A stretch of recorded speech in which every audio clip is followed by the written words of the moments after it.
गलता लोहा। मोहन के पैर अनायास ही शिल्पकार टोले की ओर मुड़ गए। उसके मन में किसी कोने में शायद धनराम लोहार के ऑफर की वह अनगूंज शेष थी, जिसे वो पिछले 3-4 दिनों से दुकान की ओर जाते हुए दूर से सुनता रहा था। निहार पर रखे लाल गर्म लोहे पर पड़ती हथौड़ी की धप-धप आवाज़, ठंडे लोहे पर लगती चोट से उठता ठंडा स्वर और निशाना साधने से पहले खाली निहाई पर पड़ती हथौड़ी की खनक, जिन्हें वह दूर से ही पहचान सकता था। लंबे पेट वाले हंसुए को लेकर वह घर से इस उद्देश्य से निकला था कि अपने खेतों के किनारे उग आई कांटेदार झाड़ियों को काट छाट कर साफ कर आएगा। बूढ़े वंशीधर जी के बूते का अब यह सब काम नहीं रहा। यही क्या, जन्म भर जिस पुरोहित ताई के बूते पर उन्होंने घर संसार चलाया था, वह भी अब वैसे कहाँ पर कर पाते हैं। यजमान लोग उनकी निष्ठा और संयम के कारण ही उन पर श्रद्धा रखते हैं, लेकिन बुढ़ापे का जर्जर शरीर अब उतना कठिन श्रम और व्रत उपवास नहीं झेल पाता। सुबह सुबह जैसे उससे सहारा पाने की नीयत से ही उन्होंने गहरा निश्वास लेकर कहा था, आज गणनाथ जाकर चंद्रदत्त जी के लिए रोटी पाद्र करना था। अब मुश्किल ही लग रहा है।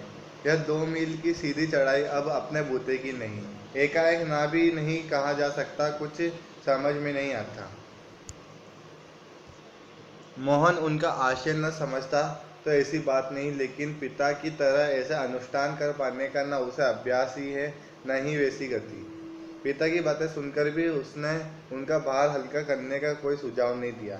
जैसा हवा में बात कह दी गई थी, वैसे ही अनुत्तीर्ण रह गई। पिता का भार हल्का करने के लिए वह खेतों की ओर चला था, लेकिन हंसुए की धार पर हाथ फेरते हुए उसे लगा वह पूरी तरह कुंद हो चुकी है। धनराम अपने बाएं हाथ से धोखनी फूंकता हुआ दाएं हाथ से भट्टी में गर्म होते लोहे को उलट पलट रहा था, और मोहन भट्टी से दूर हटकर एक खाली कनिस्तर के ऊपर बैठा उसकी कारीगरी को पारखी निगाहों से देख रहा था। मास्टर त्रिलोक सिंह तो अब गुजर गए होंगे? मोहन ने पूछा। वे दोनों अब अपने बचपन की दुनिया में लौट आए थे।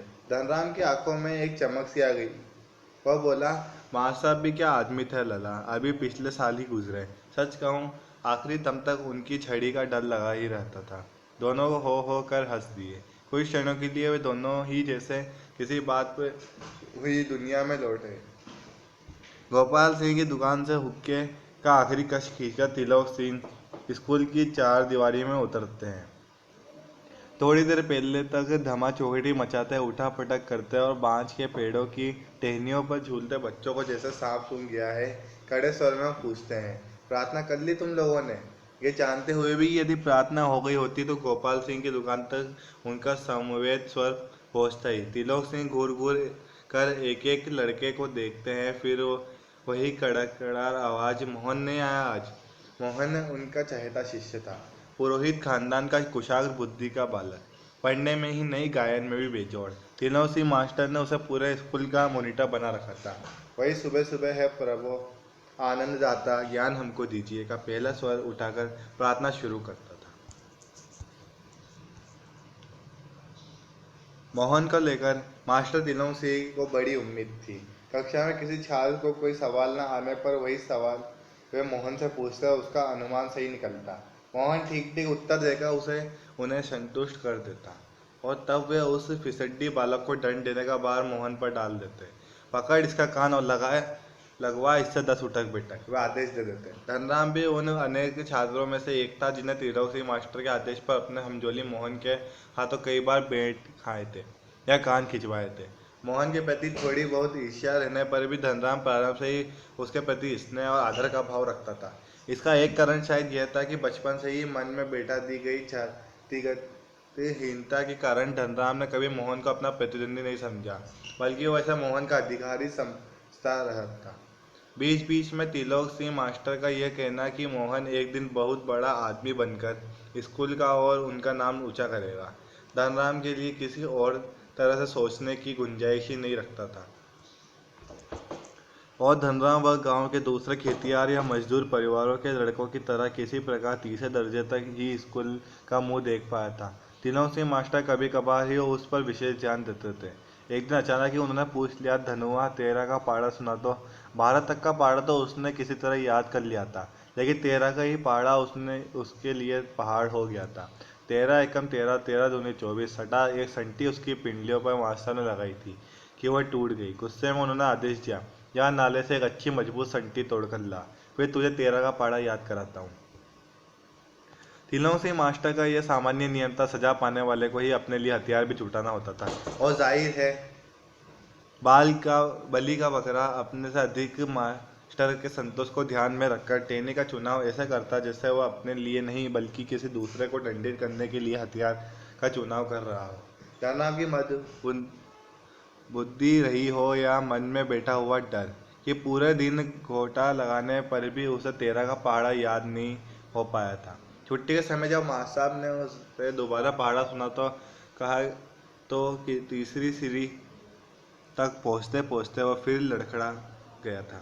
लेकिन इस बार मास्टर तिलौसी ने उसके लाए हुए बेट का उपयोग करने की बजाय जबान की चाबुक लगा दी थी। तेरे दिमाग में तो लोहा भरा है रे, विद्या का ताप कहाँ लगेगा इसमें। अपने थैले से 5-6 दरातियाँ निकालकर उन्होंने धनराम को धार लगा लाने के लिए पकड़ा दी थी। किताबों की विद्या का ताप लगाने का सामर्थ्य धनराम के पिता की नहीं थी। धनराम हाथ पैर चलाने लायक हुआ ही था कि बाप ने उसे धोखनी फूकने या सान लगाने के कामों में उलझाना शुरू कर दिया था और फिर धीरे धीरे हथौड़ी से लेकर खन चलाने की विद्या सिखाने लगे। फर्क इतना ही था कि जहाँ मास्टर त्रिलोक सिंह उसे अपनी पसंद का बेट चुनने की छूट देते थे, वहाँ गंगाराम इसका चुनाव स्वयं करते थे और ज़रा सी गलती होने पर छड़ बेट हत्ता जो भी हाथ लग जाता था उसी से अपना प्रसाद दे देते। एक दिन गंगाराम अचानक चल बसे तो धनराम ने स्वच्छ भाव से उन्हें की विरासत संभाल ली और पास पड़ोस के गाँव वालों को याद नहीं रहा वे कब गंगाराम के ऑफर को धनराम का ऑफर कहने लगे।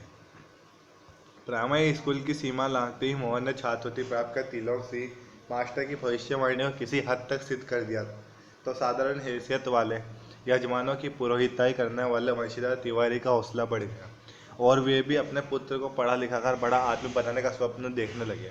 पीढ़ियों से चलते आते प्रत्यक्ष धंधे ने उन्हें निराशा कर दिया था। दान दक्षिणा के बूते पर वे किसी तरह परिवार का आधा पेट भर पाते थे। मोहन पढ़ लिखकर वंश का दारिद्र्य मिटा दे यह उनकी हार्दिक इच्छा थी, लेकिन इच्छा होते भर से ही सब कुछ नहीं हो जाता। आगे की पढ़ाई के लिए जो स्कूल था वह गांव से 4 मील दूर था। 2 मील की चढ़ाई के अलावा बरसात के मौसम में रास्ते में पड़ने वाली नदी की समस्या अलग थी। तो भी वंशीधर ने हिम्मत नहीं हारी और लड़के का नाम स्कूल में लिखा दिया। बालक मोहन लंबा रास्ता तय कर स्कूल जाता और छुट्टी के बाद थका मांदा घर लौटता तो पिता पुराणों की कथाओं से विद्याव्यसनी बालकों का उदाहरण देकर उसे उत्साहित करने की कोशिश करते रहते। वर्षा के दिनों में नदी पार करने की कठिनाई को देखते हुए वंशीधर ने नदी के गांव में एक यजमान के घर पर मोहन का डेरा तय कर दिया था। घर के अन्य बच्चों की तरह मोहन खा पी कर स्कूल जाता और छुट्टियों में नदी उतार पर होने पर गांव लौट आता। संयोग की बात एक बार छुट्टी के पहले दिन जब नदी का पानी उतर पर ही था और मोहन कुछ घसियारों के साथ नदी पार कर घर आ रहा था तो पहाड़ी के दूसरी ओर भारी वर्षा होने के कारण अचानक नदी का पानी बढ़ गया। वह नदी की धारा में झाड़ झंझाड़ और पात पटेल आने शुरू हुए तो अनुभवी घसियारों ने तेजी से पानी को काटकर आगे बढ़ने की कोशिश की, लेकिन किनारे पहुंचते पहुंचते मटमैले पानी का रेला उन तक आ ही पहुंचा। वे लोग किसी प्रकार सकुशल इस पार पहुंचने में सफल हो सके। इस घटना के बाद वंशीधर घबरा गए और बच्चे के भविष्य को लेकर चिंतित रहने लगे। बिरादरी के संपन्न परिवार का युवक रमेश उन दिनों लखनऊ से छुट्टियों में गांव आया हुआ था। बातों बातों में वंशीधर ने मोहन की पढ़ाई के संबंध में उससे अपनी चिंता प्रकट की तो उसने न केवल अपनी सहानुभूति जतलाई बल्कि उन्हें सुझाव दिया कि वह मोहन को उसके साथ ही लखनऊ भेज दे।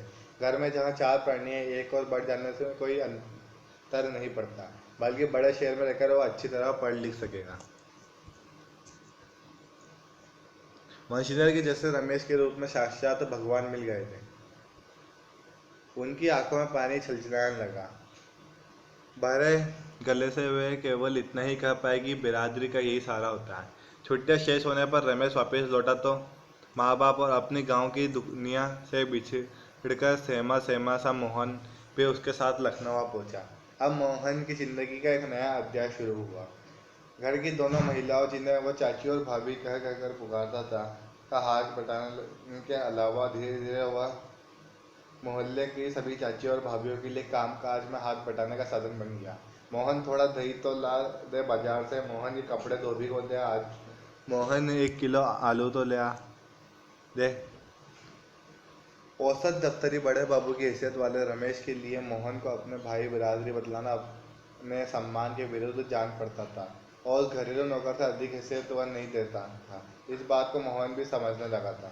थोड़ी बहुत हिला हवाले करने के बाद रमेश ने निकट के ही एक साधारण से स्कूल में उसका नाम लिखवा दिया। लेकिन एकदम नया वातावरण और रात दिन के काम के बोझ के कारण गांव का वह मेधावी छात्र शहर के स्कूली जीवन में अपनी कोई पहचान नहीं बना पाया। उसका जीवन एक बंदी बंधाई लीक पर चलता रहा। साल में एक बार गर्मियों की छुट्टियों में गांव जाने का मौका भी तभी मिलता जब रमेश या उसके घर का कोई प्रवासी गांव जाने वाला होता, वरना उन छुट्टियों को भी अगले दर्जे की तैयारी के नाम पर उसे शहर में गुजार देना पड़ता था। अगले दर्जे की तैयारी तो बहाना भरती सवाल रमेश और उसकी गृहस्थी की सुविधा असुविधा का था। मोहन ने परिस्थितियों से समझौते सा कर लिया था, क्योंकि और कोई चारा भी नहीं था। घर वालों को अपनी वास्तविक स्थिति बतलाकर वह दुखी नहीं करना चाहता था। वह सीधा उसके सुनहरे भविष्य के सपने देख रहे थे। 8वीं कक्षा की पढ़ाई समाप्त कर छुट्टियों में मोहन गांव आया हुआ था। जब वह लौटकर लखनऊ पहुंचा तो उसने अनुभव किया कि रमेश के परिवार सभी लोग जैसे उसकी आगे पीछे पढ़ाई के पक्ष में नहीं है। बात घूम फिर कर जिस ओर से उठती इस मुद्दे पर जरूर खत्म हो जाती कि हजारों लाखों BA MA मारे मारे बेकार फिर रहे हैं। ऐसी पढ़ाई से अच्छा तो आदमी कोई हाथ का काम सीख ले। रमेश ने अपने किसी परिचित के प्रभाव से उसे एक तकनीकी स्कूल में भर्ती करा दिया। मोहन की दिनचर्या में कोई विशेष अंतर नहीं आया था। वो पहले की तरह स्कूल और घरेलू कामकाज में व्यस्त रहता।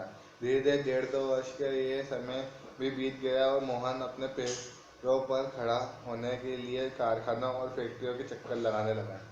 वंशीधर से जब भी कोई मोहन के बारे विषय में पूछता तो वे उत्साह के साथ उसकी पढ़ाई की बाबत बताने लगते, और मन ही मन उनको विश्वास था कि वह एक दिन बड़ा अफसर बनकर लौटेगा। लेकिन जब उन्हें वास्तविकता का ज्ञान हुआ तो न सिर्फ गहरा दुख हुआ, बल्कि वे लोगों को अपने स्वप्न भंग की जानकारी देने का साहस नहीं जुटा पाए। धनराम ने भी एक दिन उनसे मोहन के बारे में पूछा था। घास का एक तिनका तोड़कर दांत खोदते हुए उन्होंने बताया कि उसकी सेक्रेटेरिएट में नियुक्ति हो गई है और शीघ्र ही विभागीय परीक्षाएं देकर वह बड़े पद पर पहुंच जाएगा। धनराम को तिलक सिंह मास्टर का भविष्यवाणी का पूरा यकीन था। ऐसा होना ही था कि उसने सोचा। दांतों के बीच में तिनका दबाकर असत्य भाषण का दोष न लगने का संतोष लेकर वंशीधर आगे बढ़ गए थे। धनराम के शब्द मोहन लला बचपन से ही बड़े बुद्धिमान थे, उन्हें बहुत देर तक कचोटते रहे। तीनों सिंह मास्टर की बातों के साथ साथ बचपन से लेकर अब तक के जीवन में कई प्रसंगों में मोहन और धनराम बातें करते रहे। धनराम ने मोहन के हंसुए के फाल को बेड से निकालकर भट्टी में तपाया और मन लगाकर उसकी धार कर दी। गर्म लोहे को हवा में ठंडा होने में काफ़ी समय लग गया था। धनराम ने उसे वापस बेड पहनाकर मोहन को लौटाते हुए जैसे अपनी भूल चूक के लिए माफ़ी मांगी हो। बेचारा पंडित जी को तो फुर्सत नहीं रहती, लेकिन किसी के हाथ में भिजवा देते तो मैं तत्काल बना रहता। मोहन ने उत्तर में कुछ नहीं कहा, लेकिन हंसुए का हाथ में लेकर वह फिर उसे वहीं बैठा रहा, जैसे उसे वापस चलने की कोई जल्दी न रही हो। सामान्य तौर से ब्राह्मण टोले के लोगों का शिल्पकार टोले में उठना बैठना नहीं होता था। किसी कामकाज के सिलसिले में यदि शिल्पकार टोले में आना ही पड़ा तो खड़े खड़े बातचीत निपटा ली जाती थी। ब्राह्मण टोले के लोगों को बैठने के लिए कहना भी उनकी मर्यादा के विरुद्ध समझा जाता था। पिछले कुछ वर्षों से शहर में जा रहने के बावजूद मोहन गांव की इन मान्यताओं से अपरिचित हो ऐसा संभव नहीं था। धनराम मन ही मन उनके व्यवहार से असमंजस में पड़ा था, लेकिन प्रकट में उसने कुछ नहीं कहा और अपना काम करता रहा। लोहे की एक मोटी छड़ को भट्टी में गलाकर धनराम गोलाई में मोड़ने की कोशिश कर रहा था। एक हाथ से सरसी पकड़कर जब वह दूसरे हाथ से हथौड़ी की चोट मारता तो निहाई पर ठीक घाट में सिरा न फंसने के कारण लोहा उचित ढंग से मुड़ नहीं पा रहा था। मोहन कुछ देर तक उसे काम करते हुए देखता रहा, फिर जैसे अपने संकोच त्यागकर उसने दूसरी पकड़ से लोहे को स्थिर कर दिया और धनराम के हाथ से हथौड़ा देकर नपी तुली चोट मारते अभ्यस्त हाथों से धोखनी फूंक कर लोहे को दोबारा भट्टी में गर्म करते और फिर निहाई पर रखकर उसे ठोकते पीटते सुगढ़ गोले के रूप दे डाला।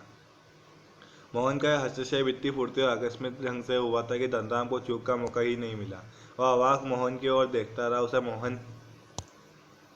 की कारीगरी पर उतना आश्चर्य नहीं हुआ जितना पुरोहित खानदान के एक युवक के इस तरह काम में उसकी भट्टी पर बैठकर हाथ डालने पर हुआ था। वह शंकित दृष्टि से इधर उधर देखने लगा। धनराम के संकोच, असमंजस और धर्म संकट की स्थिति से उदासीन मोहन संतोष भाव से अपने लोहे के छल्ले की त्रुटिहीन गोलाई को जांच रहा था। उसने धनराम की ओर अपनी कारीगरी की स्वीकृति पाने की मुद्रा में देखा। उसके आंखों में एक सजगर की चमक थी जिसमें न स्पर्धा थी और न ही किसी प्रकार की हार जीत का भाव।